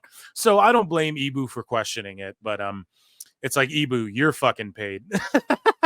Like, bro, you seem like someone paid by AEW. So like you fucking questioning this is hilarious. But anyways, or is it love of the game? I'm talking the guys posting tarps during All In and saying Ricochet was buried. Ricochet wasn't buried at all. He just wasn't featured that well as a debut, unless that's how they're going to continue to feature him on AEW. And yeah, people go overboard with the tarps. It's like, we fucking know it's all tarped off, bro. Like, you ain't got to show me pictures of it every time. Like, we know, you know what I mean? So it's like, whatever. But I don't know. You can't get mad. Like, fucking Ibu's the same guy who tweeted out, oh yeah, I can book NXT better than Heartbreak Kid. NXT that's beating Dynamite in the ratings? Like, you mean NXT that's white hot right now? No, you couldn't. So Ibu be saying stupid shit too. So Yeah. he just does shit. He's just trolling, basically. He's no better than any of these other accounts, man. He's a troll in my eyes. But anyways, he goes, Julian Weeks is surely getting paid. No. If someone told me he was, I'd say fair play. And then Julian Week goes, why the hell is my name being mentioned here when I didn't tweet anything about tarps or Ricochet? You can't simply have a different opinion on here without being accused of being paid. I get paid from the business I've been running for over 12 years. I do this for fun. That's it. That Elon money barely covers one of my bills. If you got any more questions, at me. And yeah, shout out for keeping it a buck. Like, fucking Ibu, man. Shut up. You know, like, you're just holding L's all the time. Your thoughts on that? I mean, it is what it is. Sometimes people just want to talk for the sake of talking, just to have some engagement, but don't actually either tag the person or, you know, go to their DMs and be like, hey, I've been seeing a weird, I don't know, uptake in your tweets lately. Like, you know, are you okay or whatever? Have like a conversation, but it's drama, you know, misery loves company. I'm going to say that. Misery loves company. Yep. Speaking of misery, you know, Psycho Sid passed away, and it's made a lot of people miserable. My condolences to his family, prayers, best wishes. You guys know I don't do good with the whole, I had to shut down a whole pod early when Bray died when I was on the air. Or when it was announced, you know, Sid Vicious, Psycho Sid, RIP. I was a big fan. He scared the shit out of me, legit. I thought he's legit crazy when I was younger. And, you know, he will be missed. He should be in the Hall of Fame. And yeah, I just hope he's in every WWE video game going forward. Continue that legacy, honor this man, a WCW, ECW, WWE standout, a guy who went up against Hulk and the fans cheered him over Hulk, you know, when Hulk was running Wild Brother, and against, you know, a lot of times, you know, he's one of the few guys to pin Hulk straight up. And I don't know, man, he's just he's an all-around legend, great guy. He loved his softball. He would work his contracts out. We're like, well, I gotta go play ball, brother, so I ain't gonna be. So I don't know, man. You gotta love a guy authentic, by all accounts, a great man outside of the ring. So RIP. And yeah, rest in power, and goddamn, another legend gone. But thank you for all the memories. Now, Sean Ross Sapp, buddy, he done goofed again. So he comes out there, and Sean Ross Sapp goes, Gunnar Udy, Sid Udy's son, has made a Facebook post claiming that Sid passed away from cancer. Now, it is a bit of a nitpick for people to jump all over Sapp, but the way, so like when Scott Hall died, Sapp goes underneath WWE's comments. WWE posts, you know, WWE learned that Scott Hall passed away. And then Sean Ross Sapp goes underneath there and goes, Fightful can confirm this is true, that Scott Hall did pass away. And it's like, Sean, WWE knows before, like, bro, no one was asking for Fightful to confirm this shit. What the fuck? So then Dave Meltzer goes out and just completely lies about Alpha being passed away. And then Alpha's own family fucking goes public and is like, fuck Meltzer and these stupid accounts. Fuck these news outlets. Like, Alpha's alive and he's fighting and we're going through it right now. You guys are trash. Leave us alone right now. And don't fucking say shit about my alive dad, who then died like hours later. Right? So affecting lives and stuff. And I've seen people with some pretty bad takes going. I saw someone, I can't remember who it was, saying like, I wouldn't, more than one person saying like, well, you got to be careful because of like Dave fucked up recently with the Alpha thing. But no, this is completely different because Dave fucked up by speaking on shit he had nothing about. And then fucking Alpha's kids had to be like, yo, shut the fuck up and leave us alone. Our dad's alive. In this situation, man, Sid's son Sid's son went on his Facebook or something and said that his dad passed away. It's not a claim, bro. It's fucking, he said his dad passed away. It's his kid.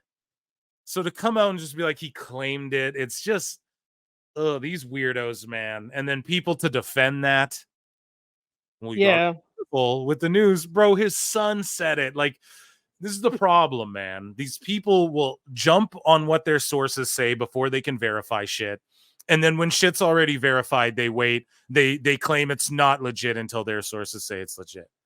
It's a bunch of... It's all about the being first sort of syndrome. Yeah, I'm right. We're right. Actually, we were right about this. That's being first, being right. They don't care about wrestling. They don't care about these human beings. It's sick. Moving along. AIR Gold says, imagine Kevin Steen in AEW. It's already happening. Kevin Owens, his contract comes up in about 6 months. Your thoughts on that? Do you think he sticks around WWE? Yeah, he's sticking around WWE. There's no point for him to go to AEW, get injured, and retire forever because AEW just doesn't care about, sometimes what they do in the ring and what they present, and it wouldn't make any sense. Kevin Owens at one point screamed out how much he made in royalties. I think during a house show or during something, he's content, let him finish in WWE. There's no point for him to go to AEW. Yeah. So Ricochet responds to Julian Weeks. And I didn't see this one at all. He goes, so I can't ask a serious question. I didn't call anyone names. I didn't say anything mean or rude. I simply asked a question. So am I not allowed to ask my fans questions? Did you see the other conversation she and I had? Probably not, but go ahead and make your judgments. No, bro, it was fucking cringe, Ricochet. Okay? So, like, whatever. People are going to judge because it's online social media. Like, DM her, dude. This is what we're saying. Right? Have some fucking awareness, man. It's like all these people go to AEW and their fucking social awareness just goes out the window. So here's some guy who goes, at Andrew Infield says, Tony Khan tweeting from his burner. At Alan Cheapshot, who I think I follow, or maybe, I don't know. But All In 36 hours later feels like a dream. Maybe the most satisfying pro wrestling show that I've ever watched. Bro, come on. Like, this can't be serious. But anyways, there was a lot of bad shit, bro. You can't tell me you watched that whole show and Mercedes and Britt was on there and you were the most satisfied, from any wrestling show you've ever watched. But that aside, this guy goes, Tony tweeting from his burner. Then Tony Khan responds and goes, Allin is a real man with fabulous hair. You fucking mark! And I go, of course he'd know. So, like, fucking Tony knows this dude. So these uber shill accounts, this is what I mean. He flies them out. They meet him at the show. I get it. You meet your Tony Khan, so now you just want to be all nice to him. But this is how they do it. And I'm not saying, like, at least, hey, Tony Khan, like, shaking hands with people and getting them to become fans better than what Ricochet's doing. But all I'm saying is, like, I don't know. Of course he knows this account that just shills his shit all the time. You guys, I don't know Triple H, okay? That's not why I say it's a better show. It's not cool to fucking approach things the way I do it. If I picked a side and went full E-Drone or went full fucking AEW Sicko, I would have more followers for sure. But I don't do that because I keep it real. Dudes like that get flown out and Tony Khan meets them and this is great. So I don't know. It's just kind of funny. Your thoughts on that though? I mean, I kind of chuckled when I saw the interaction where Tony is like, he has great hair. And I was like, What? Like someone just like accused this account of it being your burner. You're gonna be like, nah, he's a real person. He got gray hair. Like, how do you know that, sir? How do you know he has great hair? I just chuckled and kept it moving. And what's funny is that like that's what everyone's comments about Tony is his hair. So it's like, was he being meta there, and that is his burner? Like almost like I don't know. I don't know, man. But he does not have a good poker face. So, you know, you could probably put two and two together for most things. So we talked about Sid Vicious, and Voices of Wrestling come out, and I unfollowed them, boycott them, and tell them to go fuck themselves, everybody. Because they post this thing, the best bad wrestler ever. Here's our Patreon. Read our fucking article about Sid, who just died, and pay us to do it. And they put this thing out, and I don't know. It's Voices of Wrestling. It's just engagement That's all I can farming. say. Like, yeah, it's engagement farming. They put it behind a Patreon. Everyone's calling them out. I call them scumbags. Wrestlers are calling them out, calling them pure evil. Everybody fucking goes hard on them for this, and I unblock them. I blocked them, pardon me. I unfollowed them and will block them. I just wanted to bring this to the show. Fuck them. Literally. It's just such a sick, weird thing to do, to hide that behind a paywall. We see Duke Love Wrestling on the screen. He's coming on the show, and we're going to debate and yell at each other about this. No, we're not going to. But we have a disagreement about this whole situation with Bronson Reed and Braun Strowman. So we're going to talk about that on the show. He's going to be on today. He's just very busy. And Marie, I want you to come in too with that one. I want a Marie Duke triple threat match there. That'll be awesome. So AEW Neckbeards. This is our last one here. AEW Neckbeards response to AIR Gold, or Bully Ray rather, just snaps a picture of this. AIR Gold says Brock Anderson. And by the way, AIR Gold, I was DMing with him back and forth, right, for like a day. And basically I realized he's just a hypocritical scumbag. He stands on no business. When you get into a DM with him, he'll go, now, first things first, we need to set ground rules. No disrespect. I will not tolerate disrespect, and we can't. And then he'll start and he'll be condescending and disrespectful to you, right? So it's good for me, not for thee. I've covered it since day one of PWT podcast. That's the AEW fans mantra. It's good for us, not for you guys. And yeah, that's how AIR Gold is. And he truly believes that everyone's subjective opinion. So like if I said Maxine, and I said this to him, I said, okay, Maxine versus Valhalla is the greatest pro wrestling match of all time, better than Omega versus Okada, and you can't debate that. And AIR Gold said to me, well, no, of course you can debate that. But anytime you say, well, listen, how do you quantify a wrestling match then? Like, what makes a good wrestling match? He just says, well, you can't quantify one, and I can't explain to you what makes a good wrestling match because good wrestling is just subjective. And then I go back and say, well, then Maxine Valhalla is the best match, and you can't tell me otherwise because that's my opinion, according to your logic. You're and using, he's yes. No, cannot compute. Like, he can't compute that shit.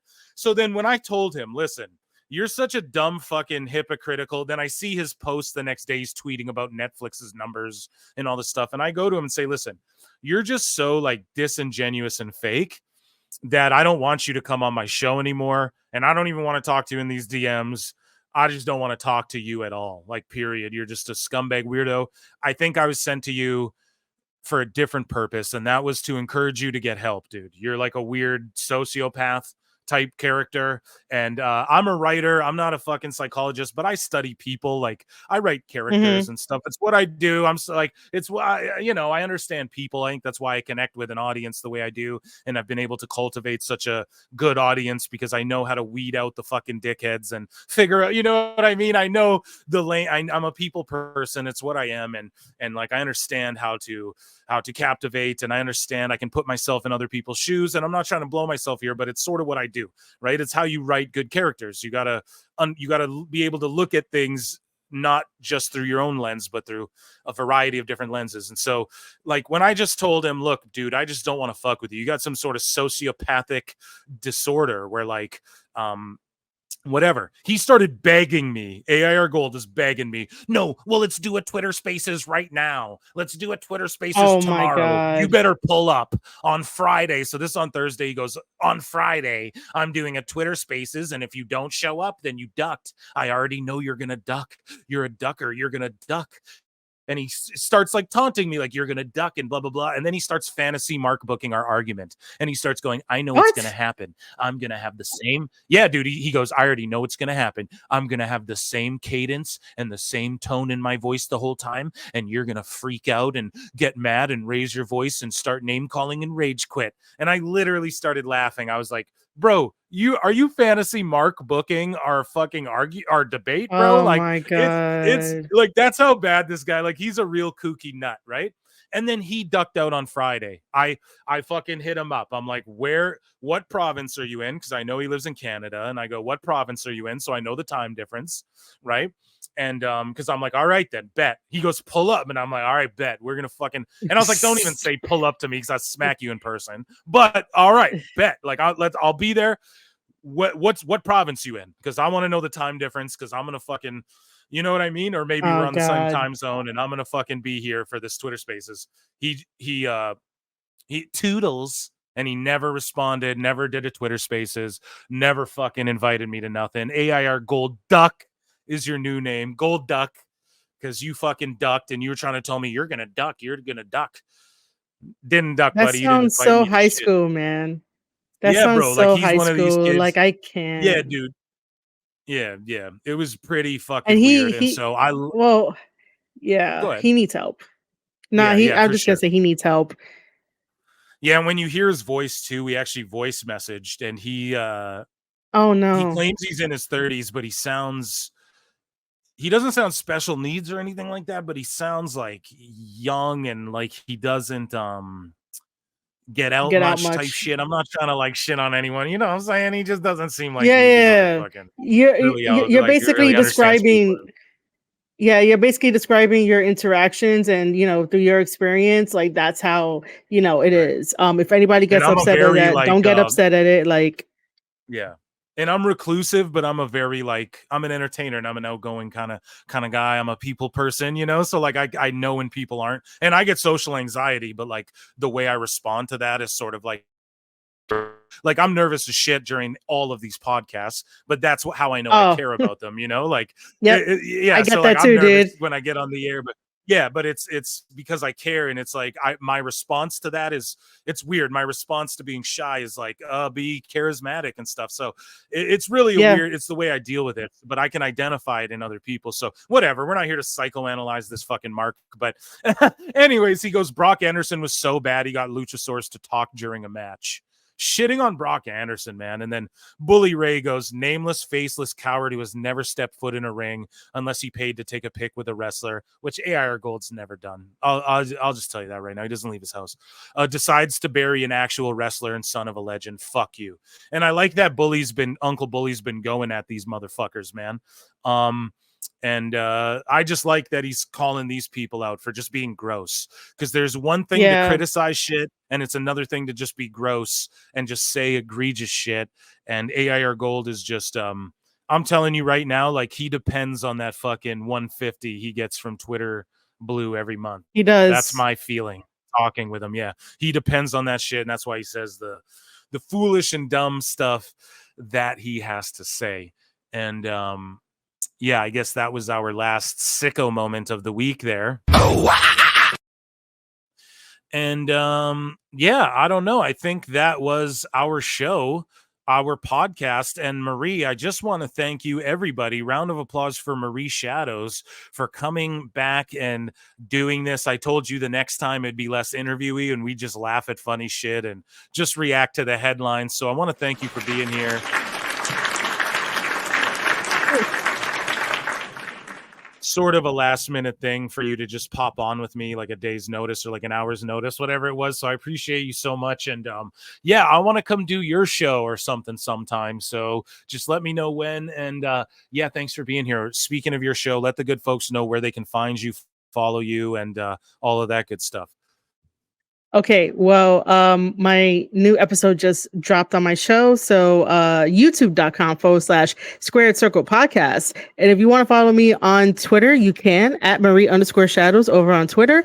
Reddit is back up and running. So if you want to join the Reddit community and post various wrestling topics and talk wrestling and stuff like that, reddit.com/r/Squared Circle Pod Hub. I also have my wrestling planner around. You can find all of my links on my Twitter, basically. Tomorrow I'll be covering MLW because I'll be there as media press. So that's going to be fun. I get to see some familiar faces and some new faces. I'm excited to hopefully meet Kenta and Paul London at the event as well. So, I would love to do that because I would love to be a part of Bullet Club one day. Hopefully it happens. But that's what I have going on. That's where you can find me. Yeah, so make sure you guys tune into that MLW event. So why don't you let the people know, like, where do we, like, is it Fight TV? It'll air on YouTube after. Actually, it's going to be, it's actually going to be free tomorrow at like 7:30 p.m. Woo! Like 7:30, 8 p.m. is going to be free on YouTube. So make sure you're following the MLW YouTube page. It's actually going to be a free event, which is pretty interesting. And I do know that the Melrose Ballroom is going to sell out because it always sells out here in New York City. So like 7:30-ish, 8 p.m.-ish. If anything changes, make sure you're like tuned into like Twitter to see any updates. But I believe it's about like 7:30, 8 p.m. Eastern time when it's going to go live on YouTube. Excellent. Follow Marie Shadows at Marie_Shadows. Make sure you follow me at prowrestletimes. I'm at Wrestle Clips as well. Subscribe to the channels, damn it. Even if you don't listen to the long form stuff and you listen to it in clips, go subscribe to the other channel. I want to thank you all so much for being here. I didn't shout out my members because I've been in and out of the hospital and I have to make a new list because we have so many more new members.